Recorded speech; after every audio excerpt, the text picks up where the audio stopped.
맥을 잡는 건데요. 구속사 이거 처음에는 그 유도순 목사님이시라고 지금 90세가 넘으신 그분이 처음에 만드셨어요. 그런데 이마신 목사님이 다시 책을 편저해서 오고문은 뭐냐면 505가지의 그 문제를 신구약을 망라해서 연결을 시키는 거예요. 그래서 우리가 성경을 보는 방법은 두 가지가 있어요.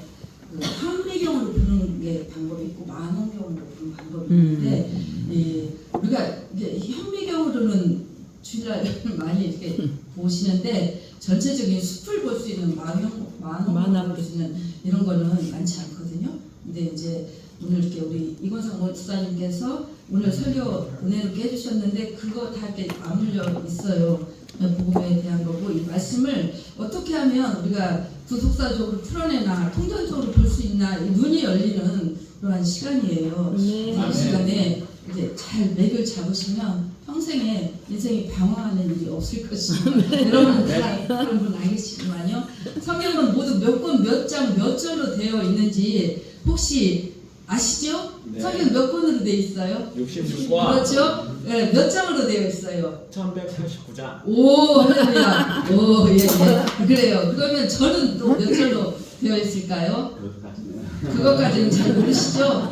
네, 그것까지는 잘 모르세요. 근데 31,102절로 되어 있습니다.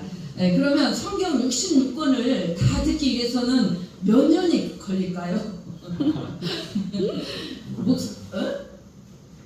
목사님이 일주일에 보통 10절씩 이렇게 설교를 하시나요? 10절 정도? 10절 정도를 한다고 하면은 60년이 지나야 성경 한 권을 다 읽을 수가 있습니다. 60살에 예수를 믿는다고 하면 몇 살에 120살에 성경을 다 한 권을 이렇게 들을 수가 있습니다. 만약 일주일에 한 장씩 설교를 한다면 23년이 걸립니다. 네, 구원받으면 우리가 무엇보다도 비교할 수 없는 너무나 큰 은혜잖아요. 네. 이 구원의 기적같이 놀라운 은혜가 어디 있습니까? 네. 그러나 성경을 제대로 알지 못하기 때문에 우리가 이 세상에 사는 동안 하나님의 주시는 그 언약의 풍성함을 마음껏 누리지도 못하고 다른 사람에게 복음을 전하지도 못하고 사는 것입니다. 그렇기 때문에 우리에게 가장 시급한 일은 무엇이냐면은 당시일 내내 성경 전체에 뼈대를 세워주는 일이 가장 시급합니다. 그래서 산에는 산맥이 다 있잖아요. 산맥이 있고 또 건물에는 뭐가 있어요? 건물에 골조, 네, 그렇죠. 골조가 있고 금을 캐는 사람도 뭘 따라 캐요? 금맥. 그렇죠. 금맥을 따라 캐죠. 그런데 성경에도 이렇게 핵심적인 뼈대가 있다는 거예요. 네. 그것은 성경은 구속사, 즉 나를 구원해 주신, 구속해 주신 그 하나님의 구속의 역사라는 거예요. 구속사는 이것을 이루기 위해서 언약하신 그 언약의 말씀이 바로 이 교제가 구속과 언약이라는 주제로 성경의 뼈대를 세워주는 과정입니다. 그래서 이게 성경을 읽는 방법은요 굉장히 아까도 말씀했지만 두 가지라고 했어요. 뭐하고 뭐라고 그랬어요?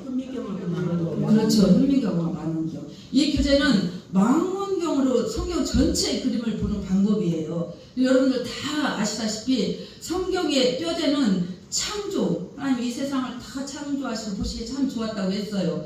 근데 좋았으면 거기서 끝나야 되는데 3장에 보면은 안 좋단 말이 최초로 또 나와요. 왜 그랬어요? 인간이 또 타락을 하게 되죠. 타락을 해서 안 좋은 그 하나님과의 관계가 끊어졌는데 또 하나님께서 긍휼도 여기시고 사랑이 많으신 하나님께서 또 이렇게 약속을 주신 거예요. 약속을 주셔서 다시 한번 우리를 구속하시고 마지막에는 새 창조 완성 예수님께는 새 창조가 완성되는 그런 게 나오잖아요.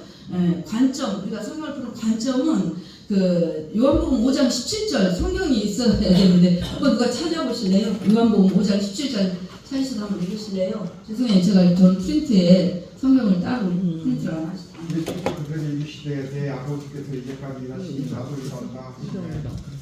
아멘. 성경은 관점은 지금도 일하시는 하나님의 이야기예요. 하나님께 내 아버지께서 일하시니 나도 일한다고 그러셨잖아요. 그러므로 하나님의 일하심을 중심으로 보아야 창세기에서 계시록까지 하나님의 일하시는 구속사의 흐름을 한눈에 우리가 읽을 수가 있습니다. 그러면 성경은 어떤 관점으로 읽을 것인가, 하나님께서 어떻게 일하셨는가를 한번 우리가 히브리서 1장 1절하고 2절을 한번 누가 좀 찾으셔서 읽으실래요?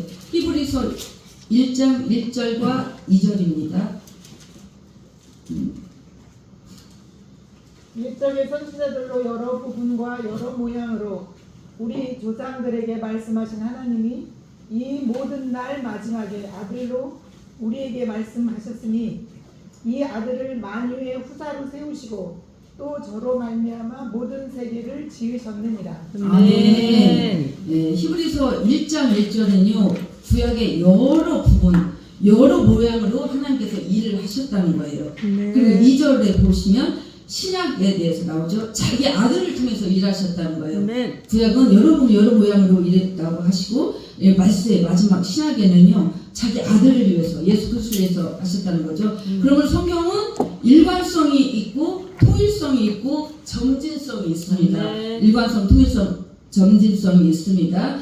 그래서 그 성경에 그 구약의 그 여러 부분이라는 것이 뭐냐면요, 이건 성경의 각본을 말하고 있는 거예요. 성경 각본을 여러 부분이라고 말씀하고 있습니다. 구약은 다양한 방식으로 그리스도를 증거하시잖아요. 다양한 방식으로. 근데 여러 모양이라는 것은 뭐냐면요, 크게 네 가지를 말씀하고 있어요. 여러 부분, 여러 모양, 사람, 사건, 모형, 예언을 통해서 한 분 그리스도를 계시하시다가 신약 시대에 자기 아들을 통해서 일하시면서 구원 계시를 모두 이루셨다는 것입니다. 그래서 이 네 가지를 정리를 먼저 해볼게요. 먼저는 사람을 통해서 그리스도를 증거하시잖아요. 사람을 통해서 구약 성경에 등장하는 인물들은 그 자체로 완전한 구원자가 아니에요. 장차 오실 그리스도의 뭐라고 그랬어요? 모형이고 그림자입니다. 대표적인 예가 누구예요? 아담이에요. 아담 대표적인 예가 로마서 5장 14절에 보면은 아담은 오실자의 표상이라고 말씀을 하고 있죠. 첫사람 아담은 그 아담 까닭에, 그의 불순종 까닭에 죄가 들어와서 인류의 모든 죄가, 그 대표성을 가지고 우리까지 죄가 다 전가가 된 것입니다. 왜 나는 죄진 것도 없는데 왜 내가 예수님을 십자가의 못을 내가 박았다고 하느냐를 항변하는 사람도 전도하다고 믿잖아요. 근데 우리는 그 아담의 대표성, 아담의 지은 죄가 전가되어서 죄를 가르쳐주지 않아도 이미 죄성이 우리 안에 있습니다. 우리는 본질상 진노의 자식으로 태어났습니다. 그래서 아이들이 죄를 안 가르쳐줘도 미워하고 시기하고 질투하고, 어린 까는 아이도 그러잖아요. 그 죄성이 우리 안에 있기 때문에, 본질상 진노의 자식이기 때문에 그렇습니다. 그래서 첫 아담을 통해서 불순종이 들어왔고, 또 마지막 아담이 누구예요? 예수 그리스도. 그렇죠. 마지막 아담이신 예수 그리스도를 통해서 어떻게 됐어요? 그 순종, 아까는 아담의 불순종, 그러나 예수 그리스도의 순종을 통해서 십자가의 지심을 순종이에요. 엄청난 순종이고 희생의 대가인데, 그 순종을 통하여서 뭐가 해결되었어요? 죄의 문제. 그렇죠. 죄의 문제가 해결이 되었어요. 이것이 바로 복음이죠. 그래서 아브라함은 독자를 바친 아버지로서 그 독생자를 내어주시는 하나님 아버지의 모습을 미리 보여주는 예표예요. 아브라함이 모리아 산에 이삭을 창세기 22장 보면 제단에 올려드리잖아요. 이게 예수 그리스도, 하나님께서 독생자 예수 그리스도를 이처럼 사랑하사 독생자 예수 그리스도를 우리에게 주셨으니 우리가 이렇게 구원에 이르게 됐잖아요. 그 사랑으로 인해서. 그래서 우리가 그렇게 그 모형이라는 거예요. 그리고 모세는 백성과 하나님 사이를 서서 중보하는 제사장의 모형을 보여준 거예요. 중보자잖아요. 모세는 중보하잖아요. 하나님과 백성 사이에서 중보하면서 자기 그 백성을 변호해서 기도해주면서 하나님께 중보자의 제사장의 역할을 해주는 그 모형이라고 볼 수가 있습니다. 이는 참 중보자이신 그리스도를 가리키는 거예요. 근데 다윗은 기름 부은 왕이잖아요. 그의 왕권은 영원한 왕이신 메시아에 대한 예표입니다. 그 인물들은 불완전해요. 우리는 다 그림자고 불완전해요. 그러나 그들의 직분과 역할은 그리스도 안에서 비로소 완성이 됩니다. 그래서 아직과 이미와 아직의 그런 말씀을 아시죠? 그 다음에 두 번째는 사건을 통해서 그리스도를 증거합니다. 사건. 구약에 나타난 많은 사건은 단순히 역사 기록, 이스라엘의 역사를 기록한 내용이 아닙니다. 구원의 방식은 미리 다 구원의 방식을 보여주는 거예요. 네. 그래서 구약에도 복음이 없는 것 같지만 아까 우리 이건상 목사님께서 말씀하셨지만 구약도 복음을 말씀하고 있고 신약도 복음을 말씀하고 있다고 말씀을 하셨잖아요. 그래서 이게 구원의 방식을 미리 이렇게 보여주는 거예요. 네. 그중 대표적인 사건이 어떤 사건인지 혹시 아십니까? 어디서 구원받았어요? 애굽에서 구원받은 사건. 네. 출애굽 사건입니다. 출애굽 사건. 출애굽. 이 출애굽 사건 어린 양의 피로 구원받아 애굽의 종살이에서 해방되잖아요. 430년 동안 종살이에서 해방이 되었다는 것은 너무나 놀라운 일이죠. 430년을 종살이했다고 생각을 해요. 몇 대를 되물려서 종살이를 하는 거예요. 종의 자식은 아버지가 종이면 자식도 종이어야 되잖아요. 그 시간을 수백 년 동안을 하고 드디어 그들의 기도가 차서 모세를 통하여서 하나님께서 그들을 출애굽시키지 않습니까? 네. 이거는 뭐냐면은 죄와 사망에서의 노임을 받아 자유를 얻게 되는 것을 상징하는 거예요. 네. 우리는 다 죄의 종노릇하고 있잖아요. 네. 죄에 매인받아서 죄의 종노릇하는 자들이잖아요. 그렇기 때문에 우리는 어떤 때 안식이 없어요. 죄 가운데 있기 때문에 죄가 우리를 주장하기 때문에. 그러나 성령 안에 있으면 기쁨과 희락과 또 하나님 나라 의와 평화가 희락이라고 말씀을 하셨잖아요. 그런 것처럼 이렇게 거기에서 종살이에서 해방되는 우리도 그 마귀의 종노릇하던 우리를 해방시켜 주신 사건이 뭐예요? 십자가 사건이잖아요. 예수 그리스도 십자가로 말미암아서 영원히 종살이 하나님 앞에 나갈 수 없는 죄인, 담대히 나갈 수 없는 죄인인데 하나님께서 그 육체를 찢으심으로 회장을 찢어지면서 하나님 앞에 나갈 수 있는 새롭고 산 길이 열렸다는 말씀이죠. 그래서 이게 그것을 상징하는 거예요. 노임받아 자유를 얻게 되면 상징하는 거예요.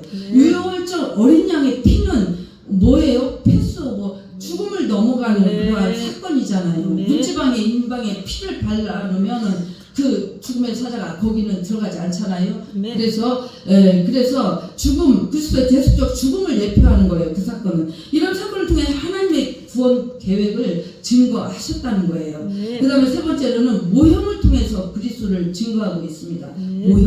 모형은 제도나 어떤 사물이나 의식 등을 통해서 그리스도를 상징적으로 드러내고 있어요. 성막과 성전은 다 하나님이 거하시는 처소잖아요. 그래서 그리스도는 참 성전님을 계시하고 있는 거예요. 성막과 성전은 그리스도를 계시하는데 참 성전 그리스도는 참 성전이에요. 참 성전. 그래서 제사제도 또 5대 제사제고 여러 가지 제사 제도가 있잖아요. 이거는 그리스도의 피로 단번에 드려질 완전한 제사를 예표하고 있는 거예요. 우리가 죄를 치면 어때요? 항상 그 짐승을 잡아 가지고 와서 짐승이 내 대신 목을 잘려 죽여야 되고 피를 흘려야 되고 이렇게 내 죄를 전가해서 아사살 양이 또 이렇게 광야를 가야 되고 이렇게 된단 말이죠. 내가 사랑해서 기를 그 짐승을 목을 따서 죽이는 걸 보고 죄책감을 느껴지잖아요. 그것도 내가 잡아야 되는 경우도 있잖아요. 내 죄를 대속하게 생명이 계속 짐승이 죽었어요. 그런데 예수님께서 단번에 그 피뿌림으로 인해서 죽으심으로 인해서 우리가 그 죄에서 자유함을 얻는 이런 모든 것들이 모형을 통해서 다 이게 성취되었다는 거. 그다음에 마지막으로 네 번째로는 예언을 통해서 그리스도를 증거하신다는 거예요. 구약은 명확한 그 말씀으로 장차 오실 메시아를 증거하고 있는 거예요. 그래서 우리가 전도할 때 뭐 이렇게 구약에 있는 그 뭐 이순신 장군이나 누구죠? 세종대왕 어떻게 죽었냐, 뭐 이렇게 그 사람들 구원 받았냐, 그 당시 예수 안 믿었는데 이런 거에 어려움에 또 봉착하는 경우도 있잖아요. 전도하려고 그러면 우리는 구약에 있는 무엇을 가지고 구약에 있는 인물들은 구원을 받습니까? 언약. 그렇죠. 언약도 받고 오실 예수님을 통해서 우리가 구원을 받습니다. 미가서 5장 2절 한번 우리가 찾아볼까요? 미가서 5장 2절 미가서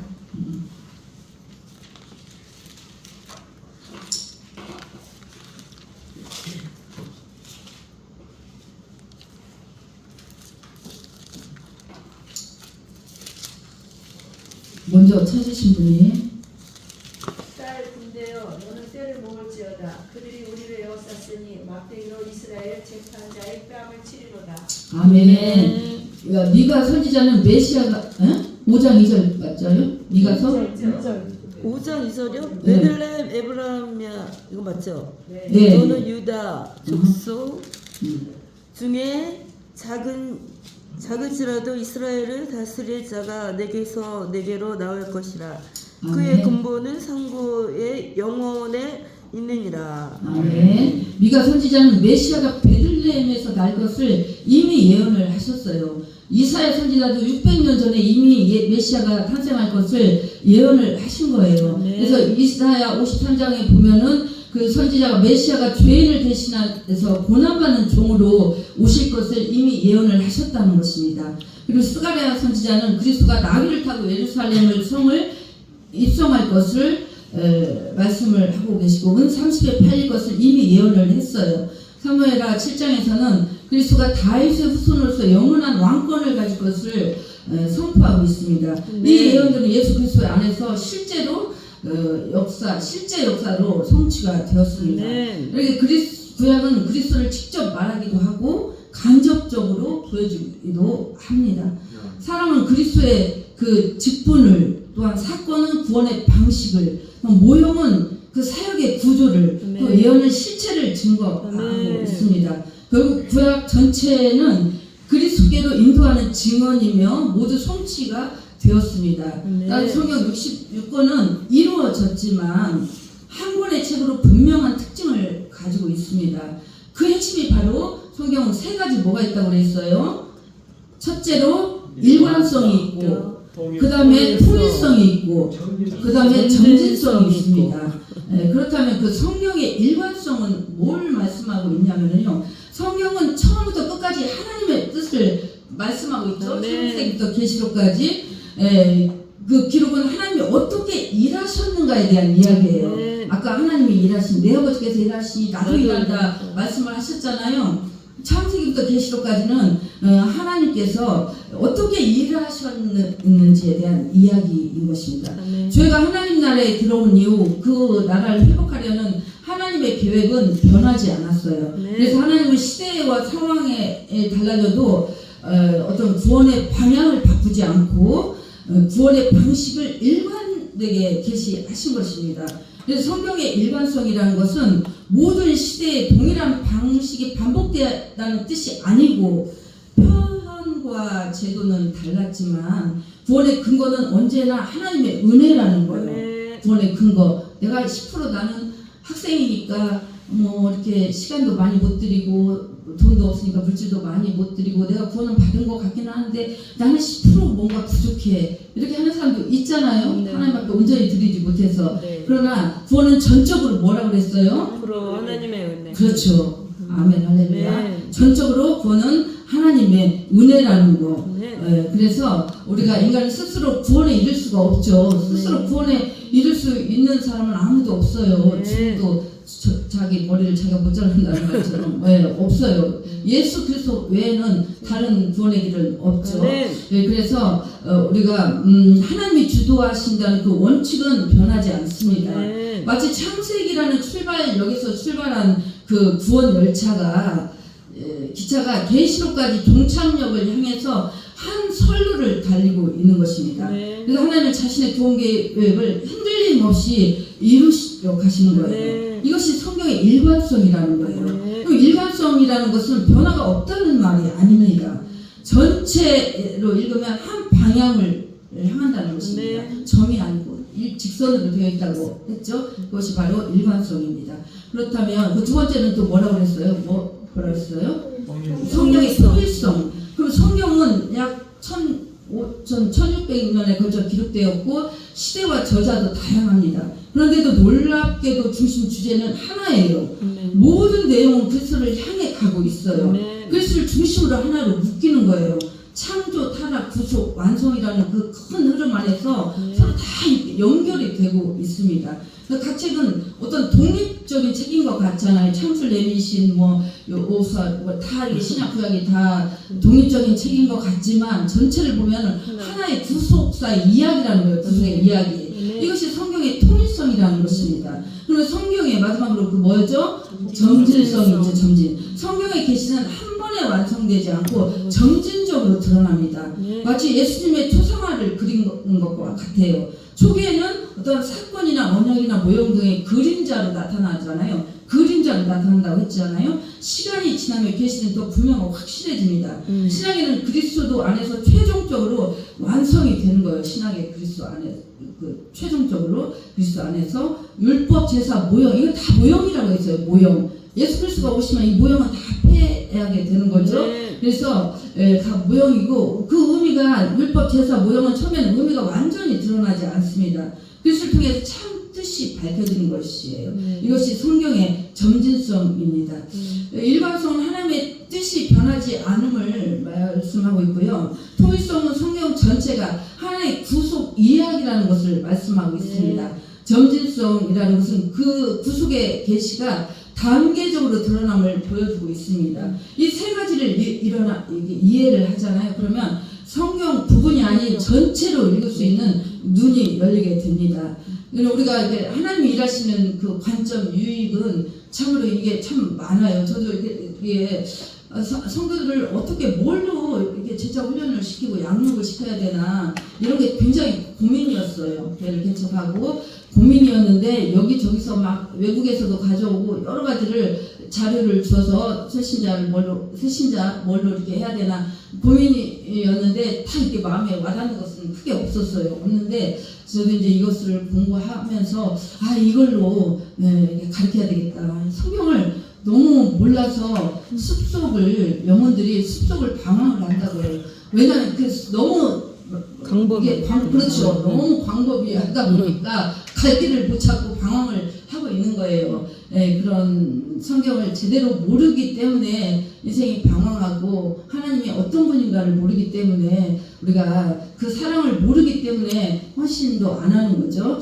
그래서 이게 우리가 이 관점 이걸 보는 하나님의 관점이 달라지게 되는데 하나님의 주권을 알게 되는 거예요. 하나님이 왕이시라는 거. 하나님이 내 인생을 주도해 가시는 분이 누구예요? 하나님이시잖아요. 내 인생은 내 아이고 이렇게 노래하는 가수가 있었는데 그럼 하나님 앞에 큰 죄를 짓는 거예요. 내 인생은 나의 것이 아니고 내 인생은 하나님의 것입니다. 그러면 내 인생을 주도권을 하나님 앞에 올려드려야 됩니다. 그래서 우리 지금 아까 목사님께서 이렇게 기관차 말씀하셨나? 기차 하나님 복음 진리가 아니 하나님 예수 그리스도께서 우리는 객차에 타고 성령께서 이끌어 가셔야 돼요. 기관차 앞에서는 기관차는 성령께서 이끌어 가셔야 되고 우리는 객차에서 타고 있어요. 그분이 이끌어 가시는 대로 우리는 이끌림을 당해야 우리 인생이 실패가 없고 좌절이 없습니다. 주권을 왕이신 나의 왕이신 왕의 왕 우리 주님의 최고의 왕이신 그리고 예배가 달라요. 예배가 이 말씀을 제대로 알면은요 이게 하나님의 사랑을 알면은 예배가 달라집니다. 그래서 이거 이제 교회를 하시는 분도 계시고 안 하시는 분도 계시는데 교회를 하시는 분들은 이걸 잘 가르쳐서 성도들의 예배를 회복시키는 계기로 삼으시고 또 신앙이 견고해집니다. 우리가 신앙이 견고하지 않기 때문에 좌로나 우로나 흔들리고 치우치고 이렇게 하지 않습니까? 그런데 신앙이 견고해지고 내 백성이 지식이 없어서 망한다는 말씀이 있잖아요. 지식이 없어서 망하잖아요. 하나님을 아는 지식을 있어야 망하지 않죠. 그래서 또 이 전도도 안 시켜도 자발적으로 이렇게 하게 된대요. 그래서 그리고 또 말씀을 많이 알면 그 질서에 잘 순종하고 목회자를 존중히 여기고 그렇게 한다고 합니다. 그러면 왜 신앙이 안 자라고 삶의 변화가 없는가? 왜 신앙이 안 자라고 삶의 변화가 없는가? 이거를 영적 치매라고 해요. 영적 치매에 걸렸어. 그렇다고 이렇게 말씀하시는데 영적 치매에 걸린 그리스도인의 그 실상을 대해서 좀 한번 알아볼게요. 오늘 많은 그리스도인들이 마치 치매 환자처럼 살아간다는 거예요. 자신의 과거를 모른다는 거예요. 자신의 과거를. 치매 환자들은 자신의 과거를 잊어버리잖아요. 그래서 지금 하나님께서 자신을 어떻게 구원하셨는지 기억을 하지 못한다는 거예요. 이것이 바로 정체성과 사명을 잃고 살아가는 사람들의 삶의 패턴입니다. 세상 나라들도 그 국민에게 자국의 역사를 가르치잖아요. 자기 국민성을 우리는 뭐죠? 그 민족 그 중흥의 역사, 이 땅의 사명을 띠고 태어나서 그 나라의 정체성, 그거를 가르치잖아요. 나라의 역사를 가르침으로 인해서 이렇게 정체성을 이렇게 자국민에게 역사를 가르치잖아요. 정체성을 심어주기 위해서 자꾸 그러는 거거든요. 그게 기본이잖아요. 근데 하나님 나라의 백성이라면 하나님의 구속의 역사를 더 깊이 알아야 되지 않을까요? 그러나 그 역사를 모르면 그 정체성도 사명도 자기 사명, 인간은 사명 때문에 왔다가 사명 때문에 살다가 사명 때문에 가는 게 우리의 인생이라고 제가 우리들 교회를 다녔어요. 김현재 목사님이 그 얘기를 자주 하셨어요. 그랬는데 정말로 제가 은혜를 깨닫고 보니까 그래, 인생은 그냥 오는 게 아니에요. 누구나 다 사명자예요. 사명 때문에 이 땅에 태어나는 거예요. 역사적 사명을 띠고 이 땅에 태어나는 거예요. 사명 때문에 살다가 사명 때문에 가는 게 우리의 인생인 거예요. 그냥 사명이 끝나면 우리는 하나님이 데려가시는 거예요. 그런 사명이 있으면 죽고 싶어도 죽을 수가 없는 거예요.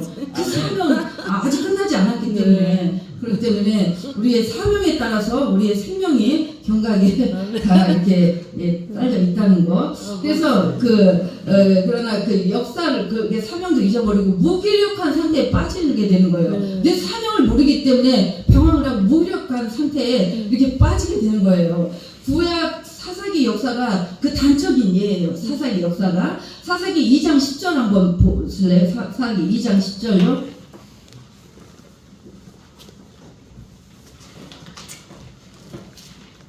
그 세대의 사람도 다 그 성들에게 들어갔고 그 후에 일어난 다른 세대는 여호와를 알지 못하며 여호와께서 이스라엘을 위하여 행하신 일도 알지 못하였더라. 네. 이 이스라엘 백성들이요 그 후에 일어난 다른 세대는 여호와를 알지 못했다는 거예요.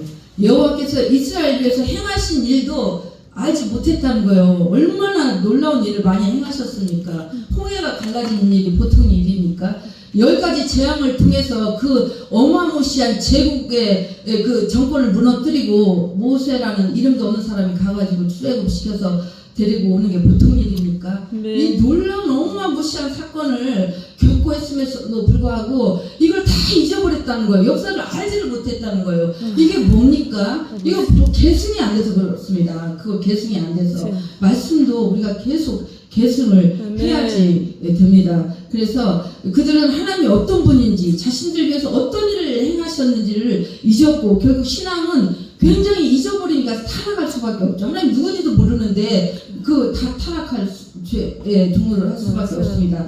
성경을 모르면 하나님을 모르는 거예요. 성경이 바로 뭐예요? 하나님. 그렇죠. 성경은 바로 하나님이라고 하셨어요. 성경은 하나님이십니다. 성경을 알아야 하나님을 알 수가 있습니다. 내 백성이 지식이 없어서 망하는 것은 성경이 지식이 없기 때문에 망하는 것입니다. 이 시대도 다르지 않습니다. 평생 교회를 다녀도 모태신앙이라고 해도 모태가 뭡니까? 못해서 할 수 없어. 모태. 그게 모태신앙 아닙니까? 대부분의 모태신앙은 잘 못해요. 여러분들도 아실 것입니다.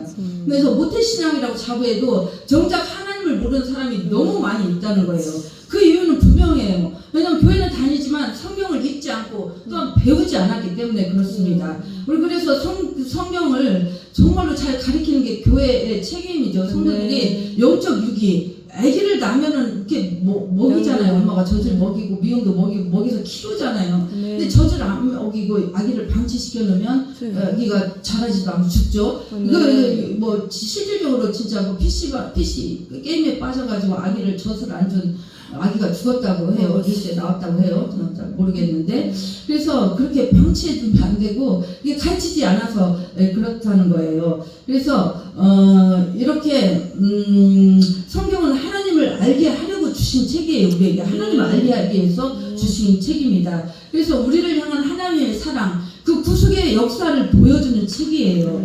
그러나 많은 사람이 성경을 읽지 않거나 또 읽더라도 뜻을 이해하지 못해서 계속 읽기를 포기한다는 라고 하죠. 그래서 우리가 창세기를 뭐 넘어가지 못하고 내위기를 넘어가지 못하고 해가 되면 뭐 올해 1도 해야지 2도 해야지 나름대로 계획을 잡지만 아 이거 너무 어려워 이해를 못하겠어 해가지고 또 덮고 이렇게 해서 그냥 한 해를 또 마무리 짓고 이런 경우도 많이 있잖아요. 근데 그 이해를 못해서 그래. 사도행전 우리 8장에 등장하는 에디오페 네시도 같은 고민을 하고 있었어요.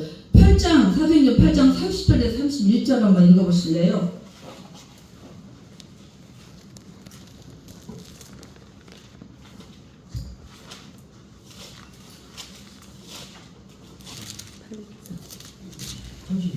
예, 30절, 31절. 빌립이 달려가서 선지자 이사야의 글을 읽는 것을 듣고 말하되 읽는 것을 깨닫느냐 대답하되 지도해 주는 사람이 없으니 어찌 깨달을 수 있느냐 하고 그렇죠.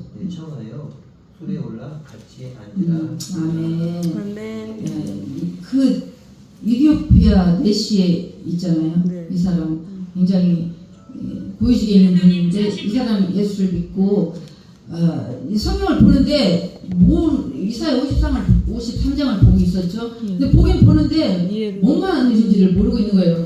깨닫냐 하니까 누가 가르쳐주는 이가 없는데 내가 어찌 깨닫느냐 이렇게 얘기를 하는 거예요. 이 시대도 다르지 않다는 거예요. 많은 성도가 성경을 읽지만 가르침이 부족해서 그 뜻을 제대로 깨닫지 못한다는 거예요. 그래서 결국은 하나님이 누구신지도 자신을 위한 구속의 역사도 잘 알지 못한다는 거예요. 구속사를 모르면 삶이 흔들릴 수밖에 없습니다. 하나님께서 우리를 위해서 어떤 사랑을 베푸셨는지를 모르면 삶의 중심이 무너지게 됩니다. 우리가 작은 어려움에도 쉽게 낙심하고 절망하고 어떤 사람은 신앙을 포기하기도 하잖아요. 네. 근데 복음에 확신 있게 전하지도 못해요. 이단조차 분별을 못합니다. 그래서 이단에게 끌려가는 목회자들이 얼마나 많은 줄 아세요? 크게 분별을 못하는 거예요. 진리가 뭔지를 제대로 분별을 못하니까 밥이 이단의 그 영혼의 사냥꾼인 이단한테 먹히는 거예요. 그래서 이 말씀을 잘 가르쳐야 되고 우리가 또 말씀을 바로 알아야 될 줄 믿습니다. 그래서 우리 자녀에게도 신앙을 유산으로 계승을 해야 되죠. 많은 돈을 물려주면 죄밖에 더 짓겠습니까? 그 몇 대까지 가겠습니까? 돈보다 더 중요한 거는 신앙입니다. 신앙의 유산. 신앙을 제대로 물려주잖아요. 그러면 그 자녀는 광야에다가 집어 던져놔도 살아납니다. 신앙을 계승하는 것이 너무나 중요한데 내가 신앙을 모르고 내가 하나님을 모르고 하나님의 사랑을 모르고 구속의 역사 그 언약 사랑의 언약을 모르면 내가 어떻게 자녀에게 그 계승을 시켜줄 수 있겠습니까? 우리가 확실한 신앙을 자녀에게 물려줘야 될 줄 믿습니다. 여기서 이제 두 번째 모름에 대해서 나오는데요. 사사시대 신앙이 타락한 이유가 또 뭐냐면요. 아까 10절에서 말씀하셨다시피 그 세대의 사람도 다 조상들에게로 돌아갔고 그 후에 일어난 다른 세대는 여호와를 알지 못하여 여호와께서 이스라엘 위해서 행하신 일도 알지 못하였더라 이렇게 말씀하고 있잖아요. 하나님이 어떤 분인지 알지 못하고 인류 구원을 위해 어떤 일을 행하셨는지도 알지 못하면 자연적으로 신앙은 타락할 수밖에 없습니다. 그래서 영적 치매를 치유하는 방법은 뭘 것 같아요? 교육. 그렇죠. 교육이죠. 자, 에베소서 1장 17절 한번 읽어볼까요? 에베소서 1장 17절.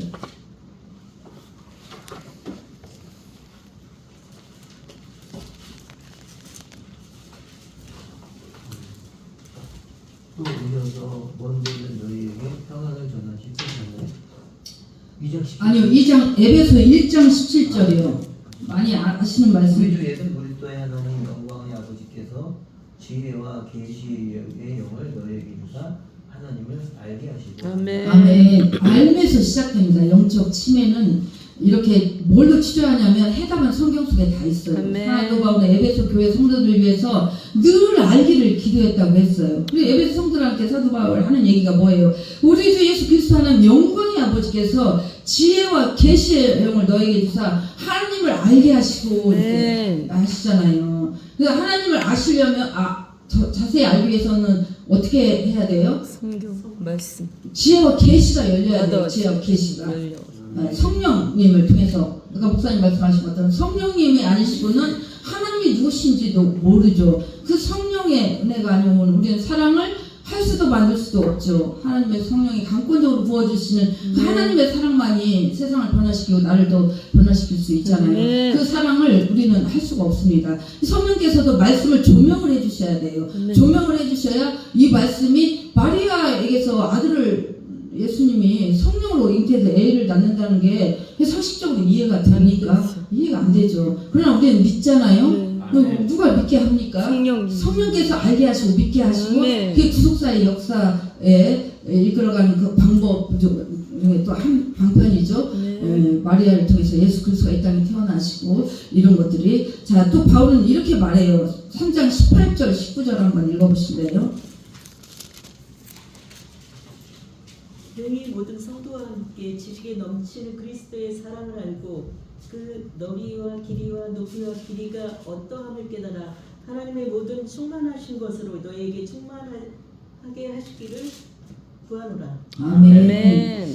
참 이 말씀 바울은 성도들이 하나님의 사랑을 얼마나 깊고 넓은지를 알기를 간절히 원했다는 거예요. 하나님의 사랑을. 이 말씀을 저희 화장실에다가 이렇게 제가 붙여놓고 우리 주 예수 그리스도 하나님 영광의 아버지께서 지혜와 계시형을 아까 우리 이용구 전사님은 항상 찬양 부를 때 너를 나로 이렇게 바꿔서 하시잖아요. 그것처럼 항상 이거를 영을 너에게 주사, 뭐 이홍구에게 주사, 또 하나님을 알게 하시고 이 이름을 이렇게 바꿔가지고 이렇게 지금 18절 뒤에 나오면 16절부터 쭉 이렇게 나오는데 이렇게 바꿔서 제가 이렇게 하고 있어요. 그래서 성경을 통해 회복되는 신앙, 성경을 통해서만이 신앙이 회복될 수가 있습니다. 우리 신앙은 말씀을 통해서 회복이 되는 것이죠. 일시적인 거는 말씀을 통한 회복이 아니죠. 그래서 뭐 우리 이권상 목사님도 뭐 은혜 받고 집회 가서 은혜 받고 뭐 몇몇 회를 방방 뛰는 청년들이 가서는 뭐 이렇게 진짜 은혜를 언제 받았느냐 하듯이 뭐 하면서 굉장히 행동이 다른 삶을 산다고 이렇게 하는데 진짜 말씀으로 회복이 되면 은혜를 받게 되면 완전히 그 삶이 달라진 거죠. 그 예수님의 제자들도 실망해서 흩어졌어요. 예수님 십자가 달려 돌아가시고 나서 뭐 다 흩어졌잖아요. 뿔뿔이 다 자기 고향으로 돌아갔잖아요. 그런데 주님을 만난 후에 다시 일어나는 광경. 그 변화의 시작은 말씀이었어요. 예수께서 제자들에게 성경에 관해서 설명을 해주셨거든요. 누가복음 그 24장 27절하고 32절 한번 읽어보세요. 자꾸 읽어야 기억이 남으실 것 같아서 제가 죄송한데 이렇게 하십니다.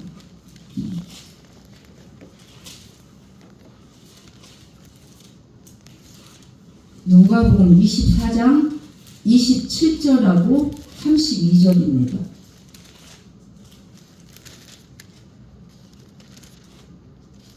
이에 모세와 모든 선지자의 기록을 시작하여 모든 성경에 쓴 바 자기에 관한 것을 자세히 설명하시니라.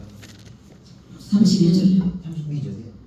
예, 그들이 서로 말하되 길에서 우리에게 말씀하시고 우리에게 성경을 풀어주실 때에 우리 속에서 마음이 뜨겁지 아니하느냐. 아멘. 이 말씀 두 절은요. 이 지정의가 그 혁명적으로 일어난 사건이에요. 그 모세와 모든 선지자의 글로 시작해서 자기에 관한 예수님에 관한 모든 성경 말씀을 예수님 자세히 설명을 해주잖아요. 그 제자들 엠마오로 가는 두 제자들이 실망해서 예수님 이제 돌아가셔 실망해서 다 내려가잖아요. 고향으로 내려가는데 누가 나타나요? 그렇죠. 예수님이 나타나셔서 그 선지자 글로 시작해서 자기에 관한 예수님에 관한 모든 성경 말씀을 자세히 설명을 해줬다는 거예요. 지적인 변화가 여기에서 일어나는 거예요. 그러면서 그 32절에 보면 길에서 우리에게 말씀하시고 성경을 풀어주실 때 우리 속에서 마음이 뜨겁지 아니하느냐. 정적인 변화가 일어나는 정적인 감정적인 역사가 폭발적으로 일어나는 거예요. 성경을 풀어주실 때 마음이 뜨거워져. 우리가 성경의 말씀을 뭐 풀어줄 때 마음이 뜨거워지잖아요. 이권상 목사님 말씀 막 증거하실 때 여러분 막 아멘 따블로 하시면서 굉장히 그 마음에 감동을 이렇게 고백을 하셨잖아요. 제자들이 성경을 통해서 예수님 누구신지를 알고 자신들을 위한 구속의 역사 속에서 어떤 사랑을 받았는지를 깨닫게 된 거예요. 아멘. 그 깨달음이 곧 헌신과 사명의 시작으로 나타나는데요. 아멘. 이게 이제 누가복음 24장 33절에서 34절까지입니다. 한번 읽어. 그때로 일어나 예루살렘에 돌아가 보니 11 제자 및 그들과 함께한 자들이 모여 있어 말하기를 주께서 과연 살아나시고 시몬에게 보이셨다 하는지라. 아멘. 아멘. 이 두 제자가 어떻게 해요? 곧바로 일어나서 예루살렘으로 다시 돌아갑니다. 그리고 그리스도가 부활했다고 아멘. 증언을 하고 있습니다. 의지적인 결단이 일어나는 거예요. 이 말씀 속에 정의의 놀라운 역사, 혁명적인 역사가 여기에서 나타나고 있습니다. 그래서 그리고 사랑을 알면 삶이 달라지죠. 아멘. 신앙의 원동력은 사랑이지요. 아멘. 어떤 소녀가 굉장히 진리를 어떤 소녀가 있었는데 그 소녀는 굉장히 흠잡을 데 없는 아이였어요. 근데 엄마 얼굴이 굉장히 일그러진 얼굴을 가지고 있었어요. 엄마 얼굴이. 근데 그게 이제 부끄러워가지고 친구들을 집에 초대를 못하는 거예요. 굉장히 괜찮은 친구였는데 근데 어느 날 그 이웃 아저씨의 설명을 통해서 이게 엄마가 얘기해줘서 알고 있는 줄 알았는데 얘가 엄마가 왜 그렇게 얼굴이 일그러졌는지를 몰랐던 거예요. 근데 그 이웃집 아저씨를 통해서 그 사실을 알게 됐다는 거예요. 자신이 화재 속에서 자신을 구하기 위해서 엄마가 이렇게 온몸에 화상을 입었다는 사실을 알게 된 거예요. 네, 그래서 그때 아이는 비로소 변하기 시작하는 거예요. 이제 엄마가 부끄럽지 않아. 그동안 엄마가 부끄러워서 친구를 초대 못하고 이랬던 아이가 엄마를 자랑할 거야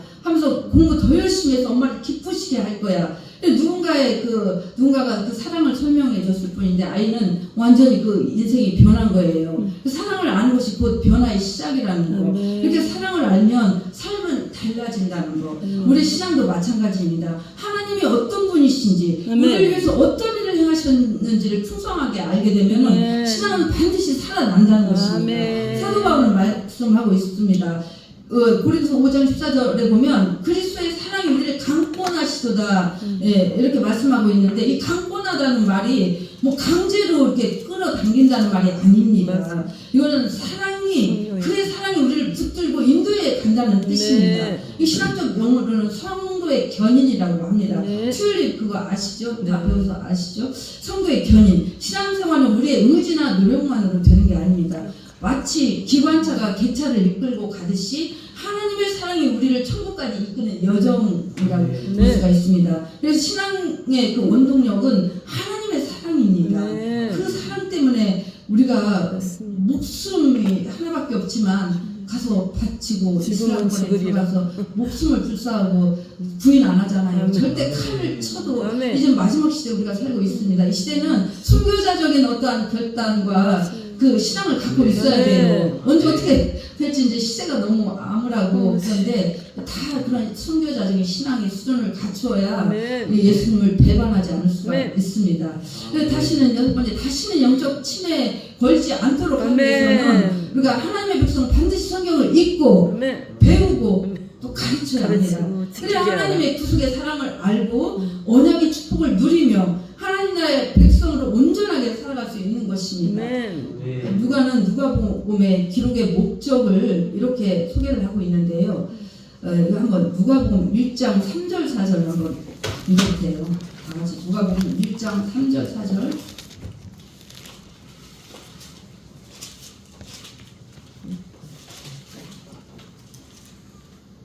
누가복음 1장 3절 4절 한번 크게 읽어보세요. 그것부터 자세히 살펴나도 데오리는 와카에게 차림으로써 보내는 것이 좋은 줄 알았으니 이는 각각 알고 있는 말을 더 확실하게 하려 함이로라. 아멘. 하나님이 이루신 그 구속의 역사를 알기 위해서는 여기서 뭐라고 해요? 근원부터 알아야 된다는 거. 근원부터. 뭐 여기 알았다. 창세기를 근원부터 조건부터 이렇게 차이를 읽어가면 좋겠죠. 여기 읽었다 저기 읽었다 왔다 갔다 하는 것보다 근원부터 알아야 된다는 거예요. 그리고 또 자세하게 알아야 된다는 거예요. 근원부터 자세히라고 나오죠. 자세하게 알아야 된다는 거예요. 차례대로 배우고 또 가르쳐야 된다는 거예요. 차례대로 배우고 그리고 알고 있는 바를 또 확실히 뭐라고 했냐면은 우리가 여호와를 알자, 힘써 여호와를 알자고 6장 3절에 말씀하고 있는 것입니다. 하나님을 아는 것이 힘이죠. 그리고 신앙의 회복이고 예배의 회복이고 사명의 회복입니다. 우리가 예배가 다시 이렇게 뜨거워질 것이고 신앙의 첫사랑이 회복되고 자발적인 헌신이 넘쳐나게 될 것입니다. 무너졌던 신앙도 오뚜기같이 일어날 것입니다. 그러면 우리 학계 2장 19절에는 오늘부터는 내가 너에게 복을 주리라 이렇게 하나님의 말씀을 잘 깨달아 알고 이렇게 순종하고 갈 때는 오늘부터 내가 복을 주겠다고 학계 선지자를 통해서 말씀을 하고 있습니다.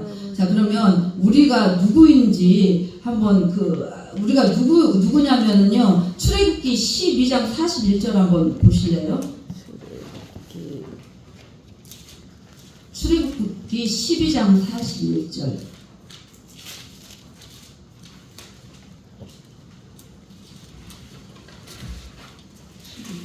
12장 41절. 403년 예. 끝나는 그날에 여호와의 군대가 다 애굽 땅에서 나왔은즉. 아멘. 네. 430년 430년. 애굽에서 종살이 끝나는 날에 누가 나왔다고 했어요? 그날에 여호와의 군대가 나왔다는 거예요. 그날에. 하나님께서 우리를 뭐라고 하시냐고요? 여호와의 군대. 우리는 여호와의 군대라는 거예요. 300용사. 300용사. 300용사도 용사지만 여호와 군대. 그 군대는 하나님의 구속의 말씀, 언약의 말씀을 모장해서 살아가는데요. 다시는 영적 침해에 걸리지 않도록 우리가 말씀으로 깨어나야 됩니다. 이제 한 가만 더 하고 오늘은 여기서 마칠게요. 교회 안에는 세 종류의